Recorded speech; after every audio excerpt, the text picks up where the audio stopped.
Bismillah, alhamdulillah, wassalatu wassalamu rasulullah. This is Yusuf Estes, and we're talking on the subject in our series about clearing the fog, removing the misconceptions and misunderstandings that many people have concerning Islam and the teachings of Islam. In clearing this fog, it's the responsibility of the Muslims to properly present our case. Many times we have a specific question which is very harsh in its manner and nature, often attacking Islam and the things that Islam stands for. So it's important for us, first of all, to know the answer to the question, of course, but at the same time to realize what is the methodology or the manhaj for answering the question in the proper way according to Islam.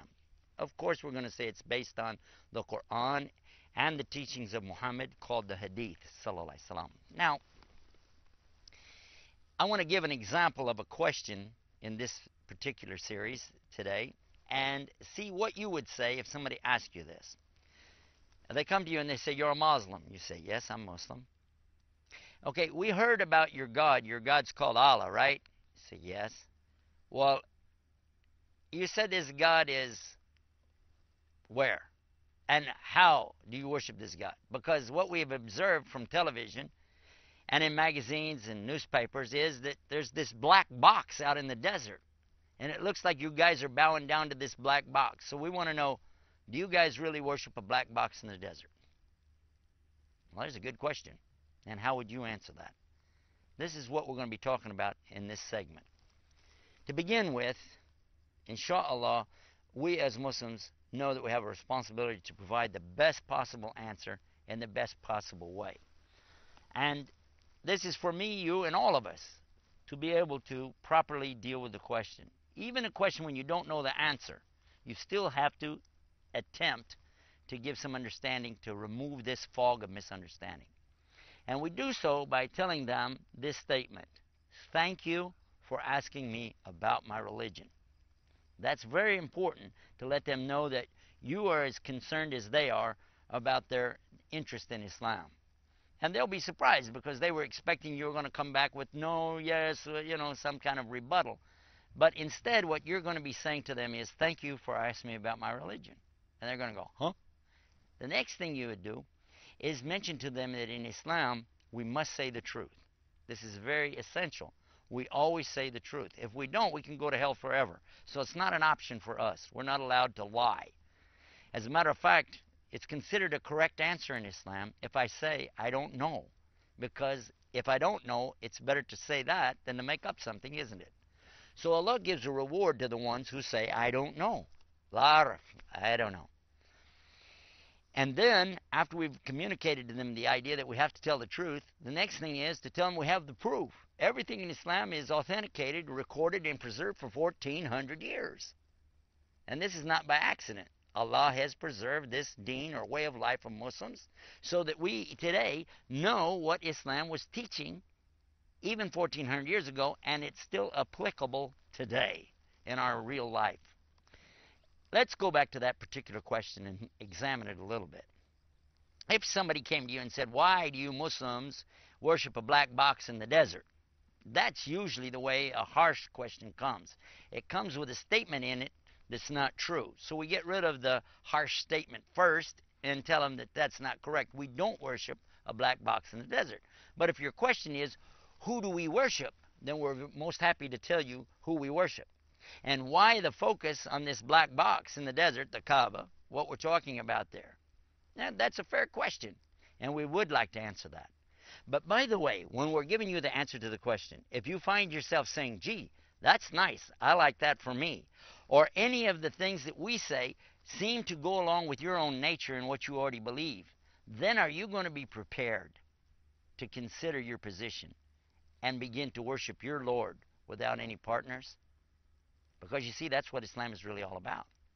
It's about worshiping God, the one God of the universe, with no partners. At that stage, they're going to be saying, "What?" Because you're going to take them aback a bit. They're going to say, "What's he talking about? Sounds like he's trying to convert me or something." And in fact, we're not. We're not trying to convert anybody, but what we're trying to do here is to present the clear message. When we do that, then the people begin to understand what Islam really is about. Oftentimes, Muslims themselves have a difficulty because they don't know, and they don't know who to ask or where to turn for the answers. And of course, this is a part of the reason for this series called Lifting the Fog. Somebody asks you about our worship in general, it's always to explain the Rabbil Alameen. What do I mean? When we talk about Allah, we have something very beautiful in Islam. We have the word for God. You don't have it in English. I'm going to tell you that up front. There is no word in English for the real God. The word in English for God is the same as it is for a false God. Anything worshipped in English is a God. In Arabic, the word for God is ilah, not Allah. Anything worshipped is a God. A rock, a stick, a stone, a bone, anything that people can see, hear, smell, touch, feel can be worshipped, and that's a God or an ilah. In English, you spell it G-O-D. But in English, when you want to talk about the one almighty God of Abraham and Adam and Moses and Jesus and Muhammad, we're talking then about Allah. But you don't have that in English. You say, yes, we do. We just put a big G. Well, if you're starting the sentence out, you have to put a big G anyway, so you wouldn't know if you're talking about God, the God, or God, a God. In Arabic, it's real simple because the word Allah doesn't need to be capitalized. In fact, there are no capital letters in the Hebrew, Aramaic, or Arabic language. It's very clear when you say Allah who you're talking about.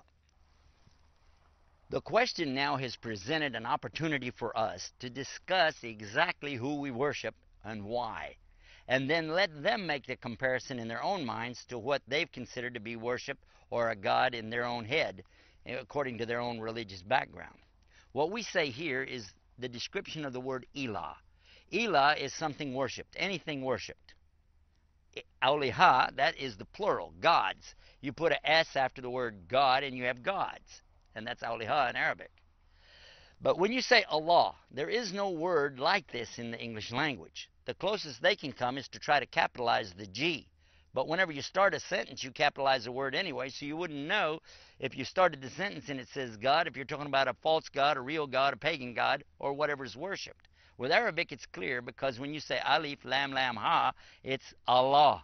And Allah is the proper name for God of Islam. This is the name for the God of Adam and Abraham and Moses and David and Solomon and Jesus. And by the way, Moses is known to us as the progenitor of the same religion of Abraham, just as Jesus is the continuation of the message that came with the prophets before him, and just as Muhammad is the one continuing this message. This is not something new. This gives us the opportunity to talk about that as well. In our other programs, we've discussed in detail about the word Allah. But just for the sake of this one, I will touch on it again. Allah is not plural, and it has no gender. It's not male and not female. When Allah says He in the Quran, He's not referring to Himself as male, but rather out of respect and dignity. There is not a she, nor really a he, when we talk about Allah, because Allah is much more than something compared to His creation. The other thing is, when it says us or we in the Quran, Allah is referring to Himself in the royal capacity, not in plural. There is none with Allah. He has no partners. So obviously there's not 2 or 3 or 4.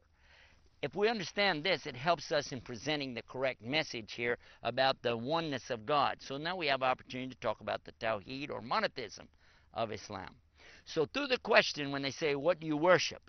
Whether they say, did you worship a black box or who is Allah? Regardless of the question, it gives us the opportunity to expound on it, to open up who is Allah and how do we worship Him. The name itself means the only one worthy to be worshipped. That is Allah's name. And it works really nice when we break it down and show them how they can understand this. Now, when we talk about our comparison to what they have, it's important for us to remember we should never attack their beliefs, and we don't need to attack them. Let them hear what we have and let them make their own assessment. That's strong enough. When you show the truth of Islam, you don't need to attack somebody else's belief. They'll attack it themselves. The common sense, God is one. He has no partners. For a person who follows the Judaism, the religion of Jewish, or for the Christian, they say God is one. This is in their book.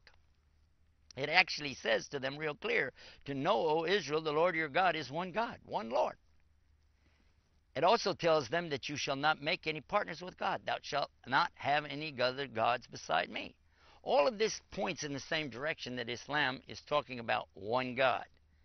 So this is very important. Another thing that we find is that they'll ask you, what about this God you have, this Allah?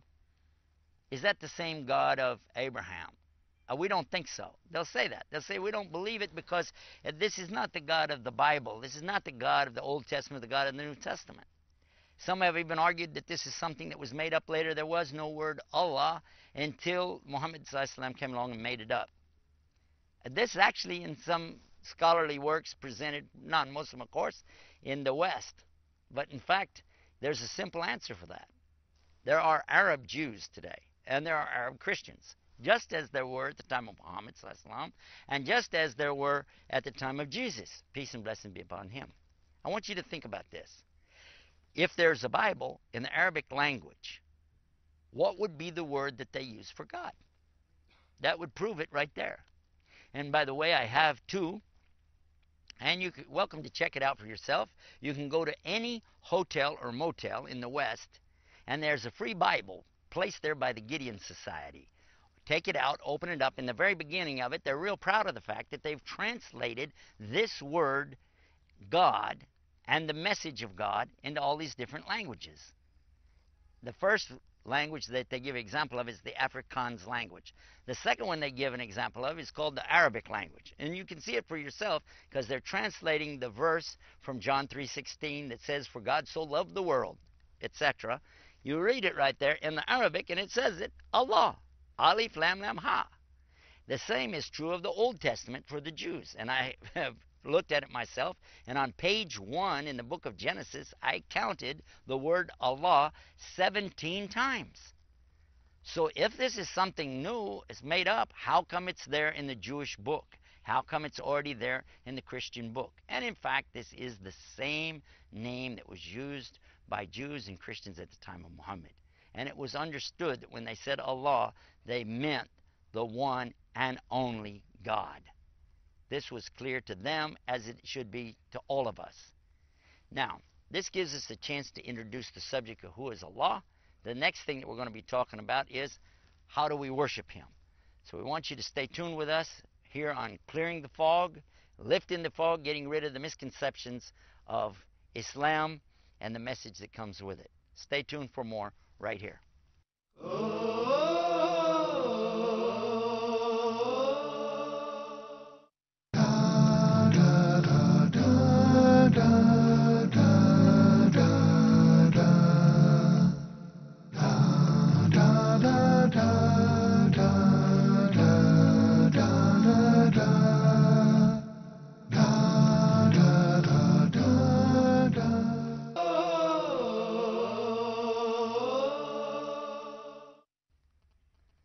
Bismillah, alhamdulillah. This is the second part of our program in dealing with the subject of clearing away these misconceptions or lifting the fog with regard to the subject of who do we actually worship. And I want to give you now the example of what really did happen to us one time with this question about Muslims worshiping a black box in the desert. I was giving a talk similar to the one that I've been talking about here in a masjid in Toronto, Canada. After the talk, a gentleman came up to me and he said, listen, I want to ask you a question. Why is it you Muslims worship this black box in the desert? And I said, whoa, let's start from the beginning. And I actually went through the steps and asked the Muslims to listen how we answer the question. And I said to him, thank you for asking us about our religion. First of all, in Islam, we must always tell the truth, because if we don't, we can go to hell forever. The second thing is that we have the proof. Everything in Islam is recorded, it's documented, and it's preserved in authentic form so that there's no question about what was really taught 1400 years ago. And finally, a lot of times we have to clear up the question before we can answer it because it may contain within it something that's, well, incorrect. So we'll begin with that. And by the way, while you're listening to the answer, if you hear something that you said, gee, I didn't know that, or if you find yourself saying, gee, I like that for me, this is something nice, and I can relate to that, then my question to you would be, are you going to be prepared then to consider worshiping your Lord and your God, alone without any partners. Because you see, that's all Islam is really about anyway. The gentleman looked at me and he said, huh? I said, yes. I'm just telling you that while you listen to the answer, if you find things that you really like, are you going to be prepared then to consider worshiping God, your God, on His terms? That's what Islam is about. He said, okay, go ahead. So then I give him the answer. And I began like this, by explaining that first and foremost, who is Allah? As we mentioned in the first part of the segment of this particular program today. We talked about who is Allah and why we worship Him alone. He has no partners. Then I came to the part about the black box. The black box is actually a place in the desert that's been constructed a long time ago and then maintained for century after century by the various tribes and descendants of Ishmael. He was surprised to learn that we know about Ishmael. I said, oh, of course. You see, Islam is teaching us about the sons of Abraham. Abraham has two sons, Ishaq, or Isaac as you call him, and Ismail, or Ishmael, as is mentioned in the Bible. These two sons are both descendants of Abraham. And both of them are predicted in the Bible to have many generations, many of their children. As many as the sand of the sea and as many as the stars in the heaven. And this is comparing one to the other. He agrees with me. He goes, yeah, and? I said, okay. So just in the same way that we realize that Isaac had many descendants that came from him. And these are the ones that are referred to as the chosen to receive guidance, or the Yahud. So in the same way is Ishmael, or Ismail. He has also many descendants. When Abraham took his son Ishmael to the desert with his mother, who we call her Hajar and you call her Hagar in the book of Genesis in the Old Testament. When they went to the desert, there was a place there, a specific place that was built up, that they built upon it this house of Allah, or Kaaba. And this has been maintained ever since until this very day. He said, oh, I didn't know that. I said, well, that's okay. Let me explain, too, that that's not the only house of Allah. There were other places where people worshiped God. And the Old Testament is famous for mentioning these booths that were set up for the prophets to worship there in these particular places.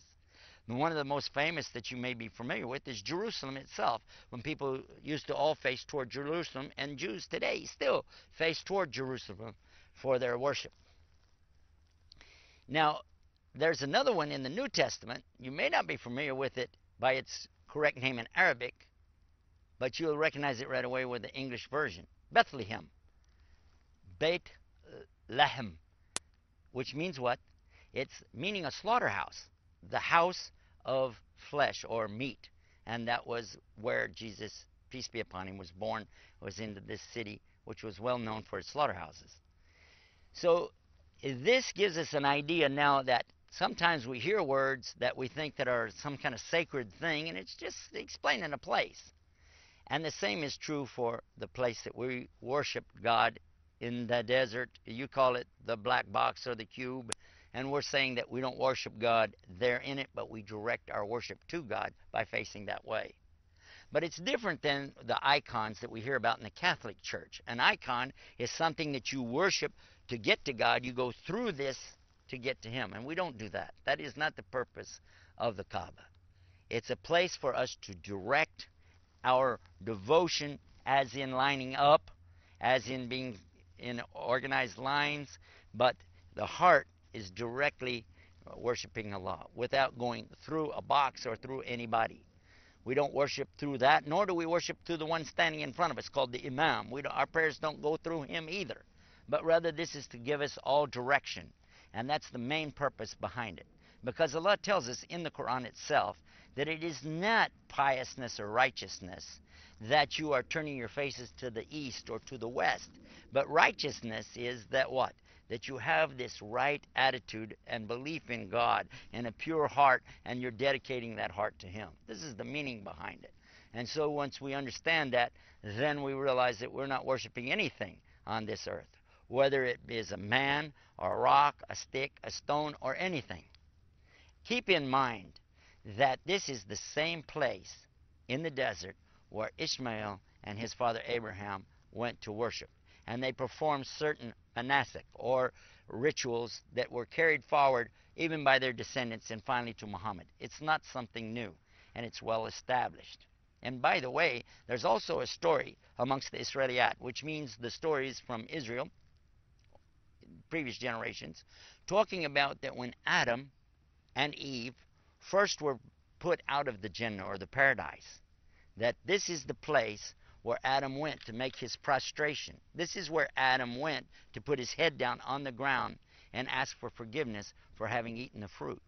And certainly, if that's a true story, that is an amazing place, a wonderful place for us to turn our direction and ask forgiveness from Allah by putting our heads down on the ground and asking Allah to forgive us. It's not so much the place, it's the attitude. And our attitude is one of gratitude. As Muslims, we put our head down on the ground to the Almighty, the one above. And in this position, with the head on the ground, lowering ourselves in front of Him, then we have done the most amazing thing. The human being who considers himself so proud and arrogant lowers himself before the Lord of the worlds, puts his head on the ground and asks Him, "Oh God, forgive me. Forgive me and have mercy on me." So this really gives us a chance to understand the marker, the place where we all face.